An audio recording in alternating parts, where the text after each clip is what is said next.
Kami telah terhubung dengan Duta Besar Republik Indonesia untuk Yordania dan Palestina, Ade Patmo Sarwono, pakar hukum internasional Hikmahanto Juwana, dan pengamat Timur Tengah Muhammad Anas. Selamat sore Bapak-Bapak sekalian. Selamat sore. Baik, kita ke Pak Ade dulu. Pak Ade, bagaimana kondisi saat ini di Gaza, seperti apa Pak? Seperti yang diberitakan di berbagai media, kondisi di Gaza memang masih mencekam ya, dengan serangan-serangan Israel ke beberapa fasilitas umum, baik itu rumah sakit, sekolah, maupun juga kamp-kamp pengungsi ya, yang berada di Gaza Utara, di Gaza City, dan juga di selatan di daerah wilayah Khan Yunis dan juga Rafahnya Gaza. Jadi korban terus bertambah, yang seperti terakhir serangan ke 2 sekolah dan juga kondisi di rumah sakit Al-Shifa. Mereka tentara Israel masih bertahan ada di situ juga, dan beberapa rumah sakit sudah tidak berfungsi, termasuk rumah sakit Indonesia yang berada di Gaza Utara itu sudah tidak berfungsi lagi karena tidak adanya suplai BBM. Walaupun sekarang diberikan BBM 2 truk BBM sehari, tapi itu tidak mencukupi untuk operasional rumah sakit. Baik, Pak Ade, Pak Anas, dan Pak Hikmahanto, kita tahan dulu sebentar karena kita akan melihat informasi ini mengenai Ganjar Pranowo yang bertemu dengan Yusuf Kala di kawasan Jakarta Selatan.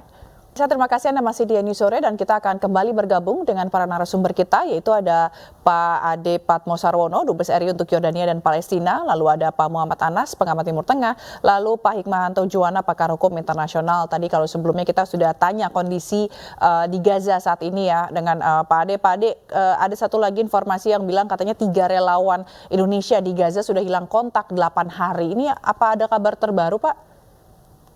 Kita belum terbukti ya, baru hari ini komunikasi dengan Gaza baru terbuka. Jadi sejak 2 hari terakhir ini sambungan internet, telepon, bahkan bantuan kemanusiaan yang melalui Rafah pun sempat terhenti. Saya baru dapat kabar baru hari ini komunikasi, tapi kita belum coba. Nanti insya Allah kita bisa coba komunikasi dengan mereka yang ada di Gaza. Baik. Lalu kita ke Pak Anas. Pak Anas, ini dunia dianggap tak berdaya untuk wujudkan gencatan senjata di Gaza. Tanggapan Anda seperti apa, Pak? Ya, saat ini memang sangat disayangkan ya, sangat terjadi pembantaian massal dan genosida di depan mata kita, di depan mata dunia, dan lihat hampir setiap hari, setiap saat Gaza dibombardir. Jumat kemarin itu ada sekolah Bahura di utara, 200 orang lebih, dan di hari yang sama ada satu keluarga yang totalnya 27 orang yang habis total. Kemudian jurnalis juga ada 3 orang yang meninggal, salah satunya adalah pengamat politik, jurnalis dan sekaligus pengamat politik Muhammad As-Sabah. Dan ini sangat disayangkan karena terjadi di depan mata kita, dan dunia internasional tidak punya kekuatan, tidak bisa menghentikan kekejaman dan kebrutalan Israel ini. Dan dunia barat pada umumnya dan Amerika juga melakukan standar ganda terhadap Gaza. Kalau kita bandingkan misalnya sikap Amerika dengan negara-negara Eropa di Ukraina. Di Ukraina itu dalam perang 1,5 tahun itu yang menjadi korban anak-anak itu sekitar 400. Sementara di Gaza itu sudah 5.000 anak-anak dan 3.500 perempuan. Tapi sampai saat ini Amerika masih terus memberikan proteksi dan memberikan dukungan yang tak terbatas kepada Israel, baik dukungan diplomasi, dukungan militer maupun dukungan finansial seperti itu. Baik. Begitupun Uni Arab pun tidak punya kekuatan untuk menghentikan pembantaian ini.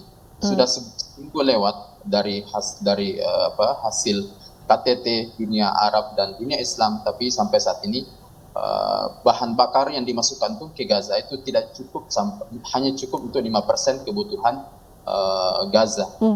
Dan bantuan kemanusiaan yang masuk di Gaza itu melalui dengan seizin Israel. Ini artinya kan membiarkan Israel melakukan pembantaian, menghancurkan segala penyangga kehidupan di Gaza. Ya, dan kalau kita lihat juga memang sudah tidak ada tempat yang aman begitu ya. Tadi sekolah, rumah sakit pun diserang, permukiman warga, begitu kamp pengungsian sudah tidak ada lagi tempat yang aman untuk mereka. Kita ke Pak Hikmanto. Pak Hikmanto, kemarin Israel menolak resolusi Dewan Keamanan PBB. Apa dampaknya untuk Israel terkait penolakan ini? Tidak ada. Orang PBB kan bukan pemerintahan dunia. Jadi Israel bisa mengabaikan aja begitu.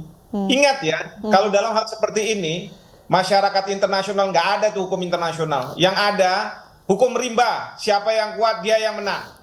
Nah ini yang kita harus lawan, ya. Jadi jangan sok-sokan kita ini ya bela-bela Amerika Serikat waktu perang Ukraina segala macam-macam. Politik luar negeri kita bebas aktif. Yang kita harus bela adalah manusia-manusia tidak berdosa, ya perdamaian.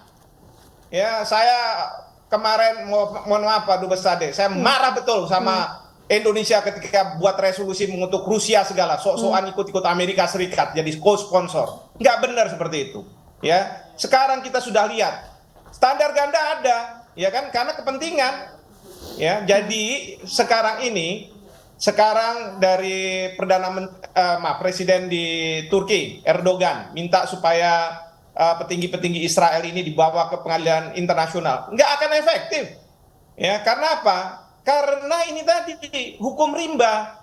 Ya, apa yang kita harus lakukan sekarang? Bapak Presiden sudah tepat. Sudah berani menyampaikan di depan Presiden Joe Biden bahwa yang terjadi di Gaza ini bukan masalah bela diri, tapi sudah kebiadaban, atrocities, beliau bilang. Ya, tapi apa yang dilakukan oleh Presiden Joe Biden? Malah bicara soal iklim. Yes. Ya, nggak benar itu seperti itu. Nah, jadi kita harus bermain mata sama siapa? Sama Rusia, sama Cina. Karena kekuatan sekarang yang bisa mengimbangi Israel atau Amerika Serikat di belakangnya, itu adalah dua kekuatan ini. Ya, kita berharap nanti terjadi nih coalition of the willing untuk menghentikan agresi Israel. Ya, kalau enggak, kalau misalnya cuma Iran sekarang sudah melakukan latihan perang, ya. Tetapi kalau misalnya Iran dia akan membela Hamas, katakanlah begitu, mendorong mundur Israel, Amerika Serikat sudah ada kapal induknya, sudah ada di sana. Jadi ini yang jadi masalah. Dan kayak PBB kayak begini, kalau sudah kita berhubungan dengan negara-negara besar yang punya hak veto, punya senjata nuklir, susah. Ya, kita nggak bisa. Jadi seolah-olah dunia tidak berdaya. Ya, nah, jadi sebenarnya resolusi ini tidak ada gunanya gitu ya, berarti Pak Hikmanto? Iya, nggak ada gunanya. Jadi saya ingin sekarang, selain kita bermain mata dengan Rusia dengan Cina, saya serukan agar kita viralkan apa yang terjadi di Gaza ini ke seluruh dunia. Supaya apa? Supaya masyarakat di Amerika, masyarakat di Israel, dialah yang menurunkan presidennya, perdana menterinya. Ya, karena sekarang ini kita berharap bahwa kebijakan di Israel itu akan berubah kalau misalnya Perdana Menteri Netanyahu diganti. Sekarang sudah ada nih tindakan-tindakan seperti itu. Ya, jadi jangan sampai kita nih salah mengatakan bahwa kalau kita bicara Israel termasuk rakyatnya. Rakyat di sana ada yang nggak setuju. Dan kita akan bergantung pada rakyat Israel untuk menurunkan Perdana Menteri Netanyahu. Kita minta supaya rakyat Amerika Serikat juga melakukan proses-proses di dalam negeri Amerika Serikat untuk supaya Joe Biden bilang bahwa stop, enough is enough. Itu yang harusnya dilakukan. Jadi jangan sampai juga main boykot gitu. Boykot malah tidak berhenti, malah warga negara kita yang bekerja di perusahaan-perusahaan katanya afiliasi dengan Israel malah tidak bekerja lagi. Oke, jadi sebenarnya boykot bukan langkah yang cukup signifikan gitu ya untuk membantu terwujudnya perdamaian dan gencatan senjata. Iya, gitu ya, karena Pak Hikmanto. kuncinya itu adalah di pengambil kebijakan, Netanyahu dan Joe Biden. Baik, dan kita lihat juga sekarang sudah mulai banyak demo-demo ya di Israel untuk yang demo ke kantornya Netanyahu. Kita ke panas. Ini Yordania stop kerjasama bidang energi dan Israel. Namun di KTT Oki kemarin beberapa negara Timur Tengah seperti Arab Saudi dan lain-lain juga menolak embargo minyak ke Israel. Apakah penghentian kerjasama atau pencabutan atau hubungan diplomasi berdampak cukup signifikan? Haruskah negara-negara lain ini juga melakukannya gitu? Yang di Yordania itu bukan membatalkan, tapi menunda. Jadi menunda. Jadi rencananya tuh di bulan ini, sekitar bulan ini ada penandatanganan kerjasama dengan pihak penjajah Israel. Tapi dengan adanya peristiwa hari ini, maka itu dibatalkan dan bukan ditunda, bukan dibatalkan. Kita memang sangat disayangkan, kita sangat terkaget-kaget dengan sikap negara Arab yang diam, yang membisu dan tidak punya kekuatan 57 negara Islam dan negara Arab yang tidak bisa berbuat apa-apa di depan mata pembantaian yang terjadi setiap hari. Ini juga yang menggambarkan bahwa normalisasi ke depan itu tidak lagi berlaku setelah perang ini, setelah perang Gaza ini, dan Hamas di dalam hal ini sudah seharusnya dunia internasional dan termasuk Indonesia ini menerima Hamas sebagai representatif, sebagaimana kita pernah mengalami 350 tahun penjajahan. Kita dipersepsikan oleh negara-negara kolonialis, negara-negara penjajah sebagai teroris, sebagai pembangkang. Tapi hal yang sama terjadi bagi Hamas. Hamas dipersepsikan saat ini oleh dunia internasional sebagai teroris, dan ini sudah seharusnya ke depan setelah perang ini semua elemen masyarakat Palestina diajak berdialog, dan makanya solusi untuk saat ini tidak ada lagi solusi kecuali memang mengajak dan menerima keberadaan Hamas sebagai representatif dari masyarakat Gaza.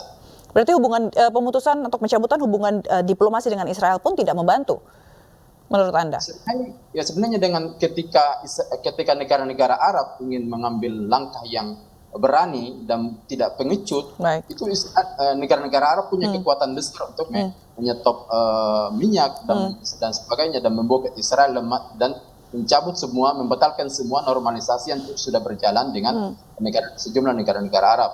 Kalau memang negara Arab ini punya nyali dan laki-laki, tapi nyatanya negara Arab ini adalah masih takut dengan Israel, takut dengan Amerika, takut dengan kekuatan yang ancaman dari Amerika.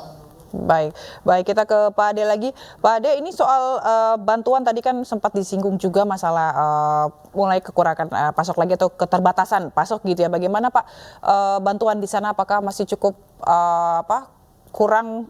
Bagaimana makanan atau bantuan yang lainnya?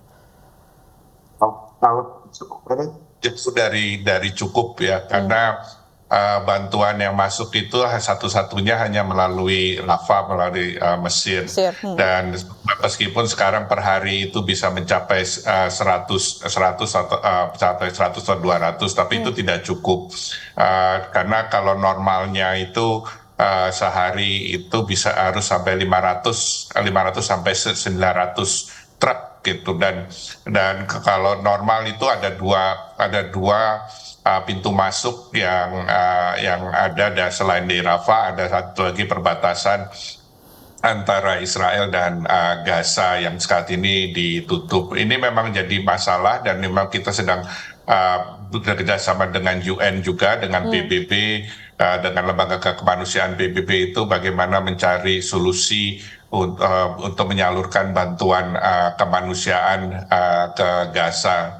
Tapi saya juga ingin menyampaikan juga, memang kita sekarang fokusnya di Gaza, namun kami di sini juga monitor situasi yang di tepi barat yang juga sudah mengalami situasi yang tidak kondusif juga, termasuk juga dengan warga Palestina, karena mereka mobilitasnya dibatasi, dan ini akan mempengaruhi juga akses mereka untuk kebutuhan pokok, kesehatan, dan ini juga kita memonitor jangan sampai di Gaza yang sudah parah dan kemudian di tepi barat akan mengarah ke parah, dan ini akan menimbulkan suatu gejolak yang mungkin tak bisa lagi di masalah kemanusiaan yang akan menjadi gejolak di Palestina secara keseluruhan. Baik, itu artinya tapi penyaluran tetap ada begitu, cuma proses untuk distribusi ke sananya yang bermasalah gitu ya Pak ya. Ya betul, tadi saya sampaikan memang harus harus dicek juga dengan Israel, dan ini akhirnya menimbulkan suatu traffic kemacetan karena itu jadi bantuan itu tidak langsung masuk ke Rafah, dia harus turun dulu ke daerah di antara Mesir dengan Israel untuk dicek, kemudian naik lagi ke Rafah, itu jaraknya sekitar 40 kilometer. Jadi ini juga menghambat proses untuk masuknya bantuan kemanusiaan, dan Rafah ini memang sebetulnya mereka mampu untuk masukkan truk-truk itu, tapi sangat terbatas. Gitu. Ya, Pak Ade, mohon maaf karena kita harus mendengarkan azan, dan Bapak-Bapak sekalian kita akan dengarkan azan maghrib terlebih dahulu.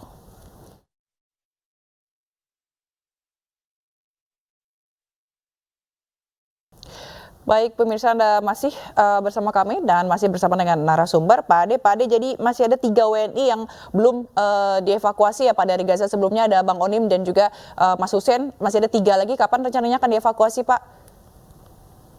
Kita akan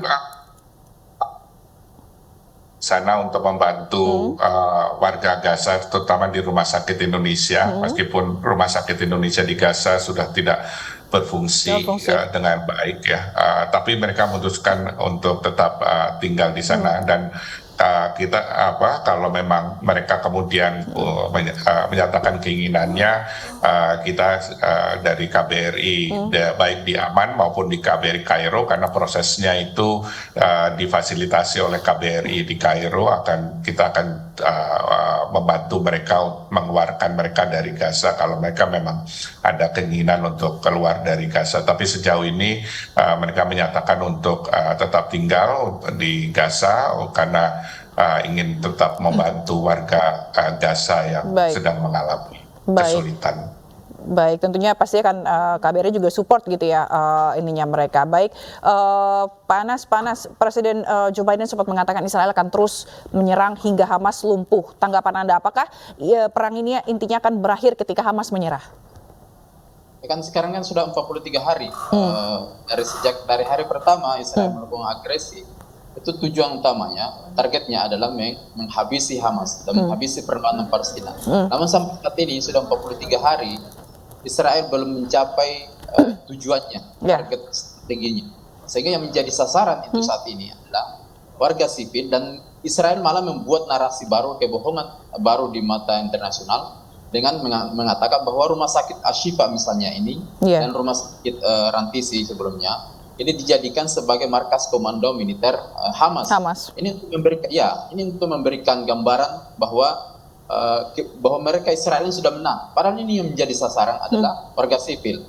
Jadi yang menarik itu adalah kenapa warga sipil yang menjadi sasaran pembantaian Israel. Karena warga sipil Gaza ini memberikan proteksi terhadap perlawanan Hamas, terhadap perlawanan faksi-faksi perlawanan, dan meminta faksi-faksi perlawanan yang ada di Gaza untuk terus melanjutkan perlawanan terhadap penjajahan. Inilah kenapa kemudian warga Gaza itu menjadi sasaran kebiadaban, sasaran kegilaan Israel yang membabi buta membombardir rumah-rumah mereka, dan sampai saat ini sudah 60% dari rumah di Gaza itu sudah hancur. Sehingga mereka harus terpaksa yang parah kan di utara, mereka harus terpaksa ke selatan. Ketika di selatan pun mereka dibombardir oleh Israel. Dan tidak ada tempat aman di Gaza saat ini. Sekolah-sekolah, kemudian rumah sakit yang seharusnya menjadi diproteksi mendapat perlindungan internasional juga menjadi sasaran kebiadaban Israel. Baik. Jadi sampai ini Israel belum mencapai target dari yang diinginkannya, sehingga dia membuat kebohongan dengan menjadikan rumah sakit sebagai sasaran dengan mengatakan bahwa itu dijadikan sebagai markas komando pejuang Palestina. Baik. Pak Hikmahanto, tadi kalau disebutkan bahwa tadi sebelumnya pemberhentian atau pencabutan hubungan diplomasi tidak juga membantu hal ini begitu, dan Netanyahu sekarang sudah dianggap sebagai pembunuh massal. Adakah langkah dari hukum internasional yang akan menghentikan ini, Pak?